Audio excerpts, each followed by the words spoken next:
du fait colonial en Algérie. Je crois qu'une des raisons qui explique le fait que cette nécessité devient une réalité aujourd'hui est liée au constat que la relation bilatérale actuelle est une relation qui ne peut que se dégrader, aller de pire en pire, parce qu'on n'a pas assaini les bases qui permettent une relation bilatérale égalitaire et juste. En réalité, aucune relation bilatérale n'est possible si l'on ne lit pas les pages d'histoire et d'injustice jusqu'au bout. Il n'est pas possible de passer à une nouvelle étape tant que n'ont pas été pacifiées, réglées, clarifiées les responsabilités des drames qu'a vécu le peuple algérien. Et là-dessus, il n'y a pas de justice qui puisse exister, il n'y a pas de paix qui puisse exister si l'on ne prend pas en compte ce soubassement de justice absolument nécessaire.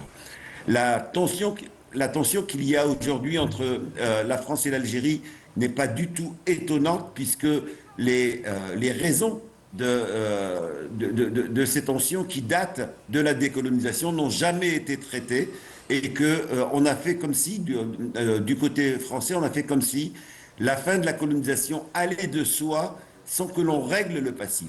Et je pense qu'aujourd'hui, il est absolument nécessaire, si on veut des relations égalitaires, que cette loi soit posée telle qu'elle l'a été et que même nous puissions aller plus loin, c'est-à-dire exiger les conséquences de cette loi, c'est-à-dire des réparations sur l'ensemble du drame qu'a payé le peuple algérien.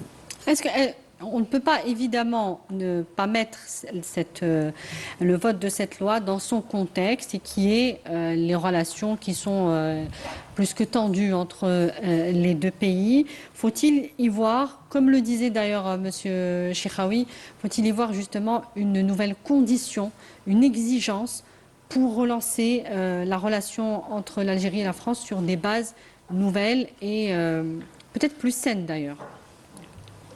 Absolument. Je pensais effectivement que jusqu'à présent, tant qu'une des deux parties se contente de faire comme si c'était un passé révolu qui avait été traité jusqu'au bout, rien de solide n'est possible. Si l'on veut des relations bilatérales solides, il va falloir effectivement que l'on tire un bilan commun de cette période de l'histoire qui a coûté un drame énorme pour le peuple algérien et que par conséquent, aucune relation bilatérale réelle n'est possible si l'on ne traite pas ces questions-là. Ouais.